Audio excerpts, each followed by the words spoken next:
চলমান Iran Israel যুদ্ধের ফলে দেখা দিয়েছে এই তেলের সংকট, সেই তারই ধারাবাহিক সংকট আমরা দেখেছি যে বাংলাদেশের প্রায় বিভিন্ন জায়গায় দেখছি যে প্রত্যেকটি তেলের পাম্পেই কিন্তু সারিবদ্ধভাবে দাঁড়িয়ে মানুষ তেল নিচ্ছেন। আবার কোথাও দেখা যাচ্ছে যে এই যে অর্ধেক লাইন ফুরিয়ে যেতে না যেতে দেখা যাচ্ছে তেল শেষ হয়ে যাচ্ছে।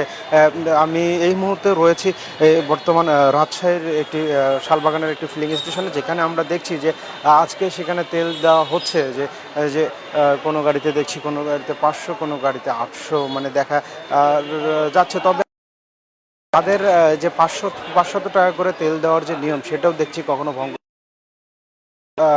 দেখছি যে দীর্ঘ সারিতে দাঁড়িয়েই কিন্তু মানুষ সেই তেল নিচ্ছেন এবং বিভিন্ন পাম্পগুলোতে কিন্তু নিয়ম ভঙ্গেরও অভিযোগ যেমন আমরা লক্ষ্য করছি। এবং আমরা গত অনেক দিন থেকেই দেখছি যে তেলের পাম্পগুলোর পরিস্থিতি কিন্তু সেই একই রকম পরিস্থিতি এই আমরা দেখছি। প্রত্যেক দিন কিন্তু তেলের পাম্পগুলোতে ভিড় জমাচ্ছেন এবং আমাদের তথ্য মতে কিন্তু আজকে রাজশাহীতে 15টি ফুয়েল পাম্পে কিন্তু এই তেল দেওয়া হচ্ছে, সেটি আমরা লক্ষ্য করেছি এবং সেইগুলোতে 75 টাকা করে তেল দেওয়া হবে সেটি জানতে পেরেছি। এবং তার মধ্যে শুধু 15টির মধ্যে একটি পাম্পে শুধু আজকে পেট্রোল দেওয়া হচ্ছে, তাছাড়া সবগুলোতে কিন্তু অকটেন দেওয়া হচ্ছে, সেটি আমরা জানি। এবং আমরা দেখছি যে আইন শৃঙ্খলা বাহিনীর লোকেরাও রয়েছে, যেটি এখানে তারা এই মেনটেন করছে। আমরা একজনের সঙ্গে কথা বলবো যে আসলে আপনারা চাহিদা মতো তেল পাচ্ছেন কিনা এবং আপনি আমি আসছি হাটকামরা দুর্গাপুর থানা, তেল পাচ্ছি না। তেল 4টার দিকে আসছি, এখনো তেল পাইনি। লাইনে তেল এসে আমরা ঢুকে আমার বলে তো বাইরে যাও, বাইরে যা দেবো, তেল দেবো। আমরা বাইরে যাই, এখনো তেল পাইনি। আচ্ছা, আপনারা কি কোনো নিয়ম ভঙ্গের কোনো কিছু? না না, নিয়ম ভঙ্গ কিছুই না, নিয়মের মধ্যে চলছে আর কি, নিয়মের মধ্যে চলছে। বলছেন যে নিয়মের মধ্যেই কিন্তু এখানে তেল দেওয়া হচ্ছে, সেটি তারা বলেছেন। এবং আমরা দেখছি আইন শৃঙ্খলা বাহিনীর লোকেরা রয়েছেন, তারা এখানে এই যে তেলের পাম্পগুলো সেগুলো মেনটেন করছেন। এবং এখানকার যে পুলিশ সদস্য আছে তাদের সঙ্গে আমরা কথা বলার চেষ্টা করব। আপনারা এখানে নিয়ম মোতাবেক হচ্ছে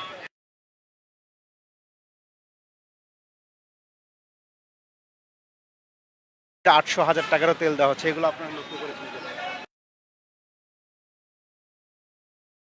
কি? এটা এরকম আমাদের এখানে আসে।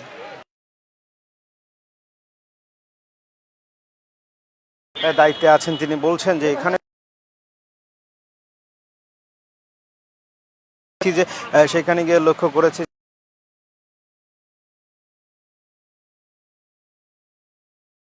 যে পরিমাণ 500 টাকার যে তেল সেটি প্রদান করা। যদি বলি যে তেলের পাম্পের যে লাইনের কথা যদি বলি, আমরা প্রতিনিয়ত দেখছি যে প্রতিদিনই কিন্তু একই অবস্থা এই তেলের দেখেছি সকাল থেকে যে রাজশাহীর যে বিভিন্ন তেল পাম্পগুলো ঘুরে ঘুরে সেখানেও দেখেছি যে এই দীর্ঘ লাইন রয়েছে, দীর্ঘ সারিতেই কিন্তু মানুষ তেল নিচ্ছে, সেটি আমরা দেখছি। এবং এই যে মানুষ ভোগান্তি পোহাচ্ছেন। তবে যে অনেকে দাবি করেছেন, গতকালকে আমরা দেখেছি অনেকে দাবি করেছেন যে সরকার যদি মনিটরিং ব্যবস্থাটা যদি জোরদার করতো তাহলে এই পরিস্থিতি হতো না, যে অনেকে বলছেন। এবং গতকালকে আমরা একটি পাম্প ঘুরে দেখেছি, সেখানে অনেকে এটি বলেছেন যে সরকারের এই মনিটরিং ব্যবস্থাটা জোরদার করা দরকার, এটি কিন্তু তারা বরাবরই বলছেন। আমরা দেখছি এই যে তেলের পাম্পের প্রতিনিয়ত যে 1 থেকে 1.5 কিলোমিটার যে লাইন সেটি কিন্তু আমরা লক্ষ্য করছি। এবং অপর পাশে যদি বলি কার এবং মাইক্রো বাসের কথা, সেখানেও দেখেছি যে দীর্ঘ সারিতে কিন্তু দাঁড়িয়ে মানুষ তেল নিচ্ছেন, সেটি আমরা লক্ষ্য করছি। এবং যে প্রতিনিয়তই আমরা লক্ষ্য করছি যে পাম্পগুলোতে কিন্তু নির্দিষ্ট একটা পরিমাণে তেল তারা পাচ্ছেন। সেখানে আমরা দেখছি যে অনেক পাম্প কিন্তু 3000 লিটার, আবার অনেক পাম্প 4,500 লিটার এরকম কিন্তু তেল পাচ্ছেন, সেটি আমরা জেনেছি। এবং এই যে তেল পাওয়ার 4,500 তেল, তাদের যে ধারণ ক্ষমতা, তাদের এখানে পাম্পে আমরা দেখেছি 15,000 লিটার যে ধারণ ক্ষমতা, সেখানে তারা পাচ্ছেন 4,500 লিটার। এই যে দীর্ঘ লাইনের কারণে কিন্তু আমরা দেখছি যে এই সারিতে অর্ধেক মানুষ তেল দেখা যাচ্ছে যে দীর্ঘ সময় দাঁড়িয়ে থাকার পরে কিন্তু তেল পাচ্ছে না, তেল ফুরিয়ে যাচ্ছে, এমনটি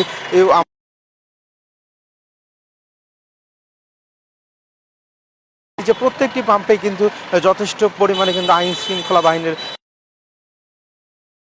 তেলের পাম্পের যে পরিস্থিতিগুলো তারা এগুলো যে দেখাশোনা করছেন। তবে রাজশাহীতে একটি নতুন সিস্টেম যে চালু করেছেন যে রেজিস্ট্রেশন নাম্বার আছে তারা তেল নেবে এবং বিজোর তারিখে বিজোর রেজিস্ট্রেশন নাম্বার যাদের আছে তারা তেল নেবে, এমনটি কিন্তু সিস্টেম করেছেন আমরা দেখছি। এবং পাম্পগুলোতে এই শৃঙ্খলাবদ্ধভাবে তেল দেওয়া হচ্ছে, সেরকম কিন্তু অনিয়ম চোখে পড়েনি, আমরা সেটি দেখছি এবং সব জায়গায় দেখছি যে এই তো এরাও কিন্তু তেল নিচ্ছেন। এবং যদি বলি যে বর্তমান যে পরিস্থিতি, বর্তমানে এই মানুষ আসছেন, এছাড়া আজকে সকাল থেকে কিন্তু রাজশাহী হওয়ার পরেও কিন্তু মানুষ সারিবদ্ধভাবে তেল নিচ্ছে এবং এই যে চাহিদা তারা মেটাচ্ছেন। তবে এই অনেক সময় দেখা যায় যে যে এই একই মোটর সাইকেল দেখা,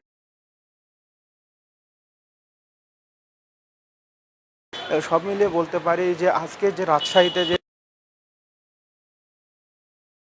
আমরা লক্ষ্য করেছি যে সেখানে প্রত্যেকটিতে কিন্তু দীর্ঘ সারি রয়েছেন। কিছু কিছু পাম্পে কিন্তু আমরা দেখছি যে নিয়ম ভঙ্গ করা হচ্ছে।